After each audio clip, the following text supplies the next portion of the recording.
All right, guys, as you may be able to tell, I was not going to film today. I just turned my computer on. I've been under the weather most of the day. Don't know if it's cold. Don't know if it's sinus infection. Don't know if somebody from the legislature is trying to poison or kill me, okay?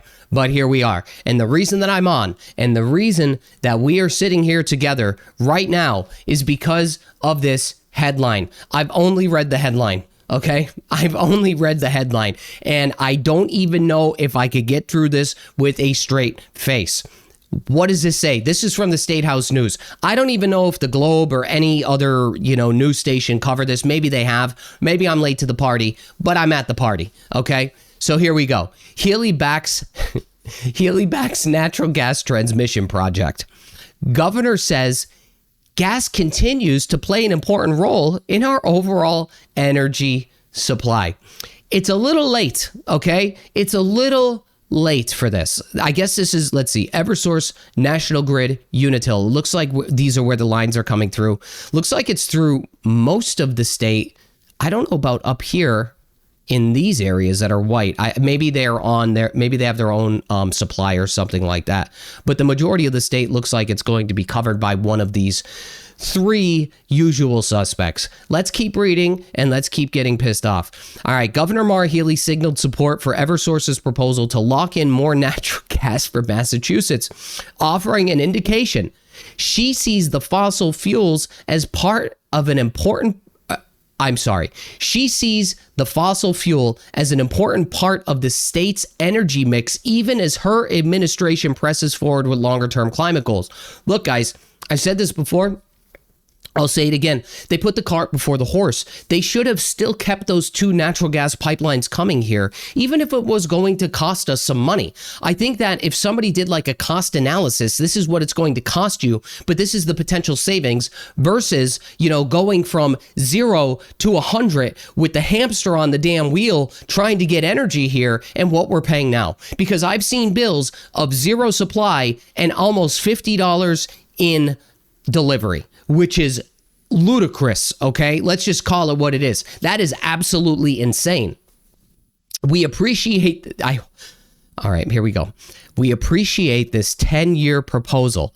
Massachusetts and the Northeast need more energy supply for reliability and to lower energy bills. That's why we are committed to an all-of-the-above approach to energy resources, and gas continues to play an important role in our overall energy supply. Quoted, I cannot believe this is a direct quote from Maura Healey. I am astonished that she is saying these things. I'm going to have to dig a little bit deeper into this, okay? There's blood in the water. There's blood in the water. I could smell it, okay? There's something going on here because this is a complete 180. An absolute 180 from her stance over the last few years and even as Attorney General, okay? She's the one that blocked the gas pipelines, and she was the one proud of it. She was like the Wonder Woman for the climate warrior for blocking these gas pipelines. Now, all of a sudden, it's a good idea. Now we need natural gas, so we have something that's reliable and to lower our energy bills. Remember, she once bragged about these pipelines, okay? That was her like victory lap as an attorney general. And now she's backing a 10-year proposal to implement natural gas. How does this continue to happen? The governor's remarks followed Eversource's energy filing with the state regulators for approval of a decade-long contract to purchase additional natural gas from an upcoming expansion of the Algonquin gas transmission pipeline. Enbridge said Tuesday it had reached its final investment decision on the expansion of the project, predicting it would increase reliable supply and improve affordability by reducing winter price volatility for customers. Listen, it did it. You don't need to be, we're not building rocket ships here. You could have came here. You could have looked to Mass Fiscal Alliance. You could have, this is common sense. I mean, you don't need a PhD to figure out that natural gas in the short term and potentially even in the long term is going to be more affordable than going green. I mean, come on. We're going to have a hamster on a damn wheel, and it's going to cost us $700 billion or $600 and some billion dollars. It's insane. Enbridge expects to complete the project in 2029, subject to regulatory and government approvals. Eversource said the deal would reduce reliance on costly imported liquefied natural gas from the Everett Marine Terminal, cut customer bills by roughly $400 million over 10 years, and avoid any increase in greenhouse gas emissions since it replaces an existing supply contract. So what they're saying is it's not going to cost them any more. I mean, look at it this way. I know I'm like thinking and speaking at the same time here, but if that's the case, why didn't they do this years ago? I mean, really. And $400 million is a drop in the bucket, guys. Over the course of like 10, it says cut customers' bills by over 10 years. Yes. So that's a drop in the bucket, given the amount of households that are in Massachusetts. Maybe you'll save 8%, maybe it'd be 12%. I don't know. Maybe I could get some data or do some of my own to see what the savings is actually going to be. But guess what? You're not going to save that much since they're still spearheading going green. Okay. As part of our continued focus on affordability and reliability for our customers. Oh, well, okay. We've entered into a precedent agreement with Algonquin over a 10-year period to purchase additional natural gas supply from a proposed capacity expansion project, Eversource spokesperson William Hinkle. I may or may not know William. The company has asked the Department of Public Utilities to issue a decision by February 2026, ahead of March 1st deadline written into the agreement, repeating a phrase she's touted before. Healey said at a public event hosted by Bloomberg on Wednesday that she supports an all of the above approach. She never supported an all of the above approach. What are we doing here? What is she talking about? This is ludicrous to me. All right, let's just continue to read. All right. When asked whether this strategy includes new natural gas pipelines in Massachusetts, the governor reiterated her support for the Eversource project. I consider any proposals that come our way. In fact, Eversource, one of our utility companies, just filed for a proposal for 10 years that I personally support because we need some near-term solves to the supply issue that we have right now in the Northeast, she said. This is an issue that we see across America, but I think it's particularly acute for the Northeast region of the country. Everybody knows this. Everybody knows this, okay? This isn't something new. Healey's support comes as her administration manages turbulence in other parts of the energy sector. The state last month paused its next offshore wind procurement until at least 2026, citing delays in federal permitting and ongoing contract negotiations. A repeatedly delayed procurement that launched in 2024 is also not expected to progress until December 31, if at all. President Donald Trump's administration recently ordered a halt. Yes, that's one of the reasons. They ordered a halt on the wind stuff. Grid operator ISO New England, which had countered that power into its near-term supply plans, warned that delaying the project will increase risks to reliability of the grid. At the same time, DPU has taken steps to wean the state off of new fossil fuel infrastructure. Last month, regulators barred utilities from spreading the cost of new gas hookups across existing customers, part of an effort to discourage system expansion, Commonwealth Beacon reported.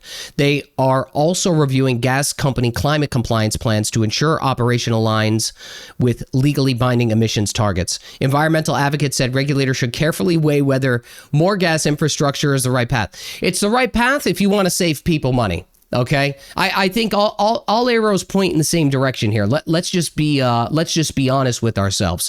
Okay, Ocadia Center is reviewing the proposal. This is some think tank. It must be is reviewing the proposal of the pipeline expansion project, which responds to the task given to gas utilities by the DPU to phase out reliance on Everett Marine Terminal. The group said in a statement, phasing out reliance on EMT, which is the Everett Marine Terminal, should be done first with all the available clean energy solutions rather than with expanded gas pipeline supply. We're going to have to do a little bit of investigative digging on this company, okay? The group also cautioned against long-term risks to consumers. By doubling down on gas, Massachusetts and the region risk locking consumers into deeper and more expensive fuel cost exposure that will keep ratepayers paying higher bills for decades longer. Excuse me. The competing developments highlight the challenge of keeping energy reliable and affordable while moving toward decarbonization. Massachusetts consistently has among the nation's highest energy prices, and with grid demand expected to rise sharply over the next decade, decisions on gas contracts, wind supply, and shortage procurements carry significant stakes for households and businesses. What's this? Republican gubernatorial hopeful Brian Short. Oh, what did he say? Let's see what he said. Healey, here we go. Healey was against natural gas before she was for it. As Attorney General, she blatantly bragged about stopping 2 natural gas pipelines that would have lowered the cost on ratepayers. Now facing a tough re-election battle, she is in favor. It is clear that when it comes to protecting the taxpayers and ratepayers, Healey cannot be trusted. With the high delivery fees and the blocking of the pipelines, Healey has proven she doesn't care about the costs. Yeah, I mean, that's pretty much common knowledge at this point, right? It's pretty much common sense.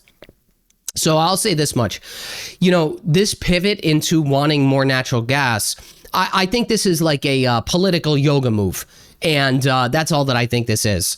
And it's going to piss off the climate warriors, okay? But the people that are struggling here, the working class is going to be for this, all right? And again, she's the one that wanted no new pipelines, period. She, I think, even one time said gas isn't invited in the future. That was her whole entire flex. And she was the Democrat here who said no to the fossil fuel giants. That was like what she ran on, really, at least one of the things. Now, what I think is going to happen here is that, or what I think did happen, is that Eversource, this is ultimately what I think is going on. Eversource probably is getting so much heat because of the cost of energy. I will almost guarantee you this. So here's how it went. The taxpayers, us, okay? People complain to Eversource. Eversource has, their hands are tied behind their back, effectively, right? And then what more than likely happened is there was probably an emergency meeting. And that's, by the way, because of you guys, all right? Like everybody complaining, Citizens Against Eversource, the whole entire coalition, all of us that are trying to make Massachusetts more affordable, all right? Everybody took a part in getting to this point. But the reality is, I don't think this started with Healey. I think this started with Eversource because I think that they probably received more heat, meaning that more people were complaining to them than they were to Healey. I'm sure people complained to Healey as well, but I will guarantee you Eversource was probably the first in the chain, okay? Then maybe Healey, so on and so forth. So Eversource probably got or said, we have to do something here. People are pissed, and we are pissed, by the way. People are pissed we have to do something. They must have called an emergency meeting with DPU, the Healey administration, and now all of a sudden, because Eversource steps up, and now they're trying to play defense here because they've been getting so much offense over the last few months, if not year, that they had to wrangle in Healey, who's now in agreement with Eversource. That is what's going on here. And to be honest with you, I'm sure a portion of this is optics, okay? Because of Healey's, trying to get reelected. But not entirely. I think that this is actually very bad, okay? Not what's happening, but I think this was a very bad thing for Eversource, and the cost of energy was a very bad thing for Healey. So to try to bridge that gap, what they're trying to do is get more natural gas here to try to satisfy the people that want the natural gas, and then for the extremely left people that want the hamster on the wheel, guess what? They're still implementing, as she said, they're still working on implementing the renewables, right? That's just the way that it goes. That's the way I see it. But overall, if I were to give like my ultimate opinion on this, I think that, when a majority of people get together and not necessarily in person, but just if people have the same exact mindset on something, And especially when it comes to, bills, a lot of these people that watch the channel, probably working class people, maybe you have a business, whatever it is, doesn't really matter to me. But like, if it's affecting putting food on your table, and then more people are getting into this, into this mindset, like, what the hell is going on here? And then they start complaining. I'm telling you, complaining could do a lot. All right. The squeakiest wheel does get the most oil. All right. As my dad used to say. And the reality is, I think this is the cause and effect of that happening. And I think what's more important here, I'm always trying to think bigger picture. What's more important here than, maybe the 8 or 10%, whatever it may be that we might be saving, is that there was a response. Okay, there was a response. And I think that's important. I think that just goes to show you how effective complaining could actually be. Look at all the Karens out there. Okay, they're effectively ruling the country. Again, we live in a Karen industrial complex. And guess what? They get everything that they want. Why can't we get a piece of that pie too? It is what it is. All right. If you can't beat them, join them. Right. So overall, as I said, I think it's a good thing, the cause and effect of what's happening here. So I'll stay on top of this. I'm actually going to look up this Acadia. Yeah, the Acadia Center. I want to look at some of their data because I'm assuming, based on their comments in here, they are definitely pro hamster on a wheel. So I'm going to see if they have any projections or any levels of forecasting for the cost versus benefit. That's what everybody wants to know. Very easy to sell somebody on something if they have a cost analysis and it will benefit them. Not too easy to get somebody on board when it's going to cost hundreds of billions of dollars and when there's absolutely no end in sight of what your bills are going to be. Even if it was just, something rather than nothing. We have nothing, okay? So that's it. Sorry for the voice, the coughing. It is what it is. But I'll see you on the next one, guys. Hopefully I'll be better tomorrow. All right, later. Bye-bye.